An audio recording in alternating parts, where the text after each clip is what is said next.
আসসালামু আলাইকুম এভরিওয়ান। আমি মোহাম্মদ সোহাগ, চলে আসছি আলামিন ফিজন লফটে।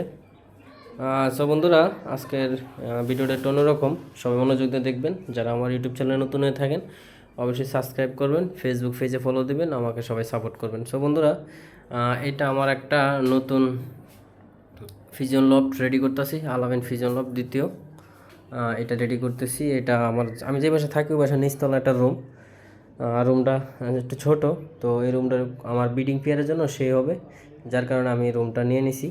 এটার ভিতরে নতুন করে আবার একটা লফট করতেছি, রেডি করব। এটার ভিতরে 4তলা খাঁচা লাগামু, 10-12টা লাগে। এটার ভিতরে বিডিং পেয়ার দিমু, ফেন্সি আইটেম লাগামু, রেসার আইটেম লাগামু, লাগে এটা পরিপূর্ণ করবো ইনশাল্লাহ। সবাই দোয়া করবেন আমার এই লফটের জন্য। অলরেডি 10-12টা কবুতর চলে আসছে। এই যে এই সিরিয়ালে 3 পেয়ার, এই সিরিয়ালে এখানে আছে 3 পেয়ার, মোট 6 পেয়ার কবুতর, 12 পিস এখানে রেডি হয়েছে। সো যারা আমার পেজে নতুন হয়ে থাকেন অবশ্যই ফলো করবেন, আমার ইউটিউব চ্যানেল সাবস্ক্রাইব করবেন, আমাকে সবাই সাপোর্ট করবেন। সো আমি রেডি করে ফেলেছি অলরেডি, মাল চলে আসবে। আমার আর একটা লফ আছে, সবাই জানেন ওই লফটা অনেক মাল, তো ওখান থেকে কিছু আনবো না, নতুন করে এখানে রেডি করব। এই জন্য এটা করতেছি। সবাই দোয়া করবেন। আল্লাহ হাফেজ।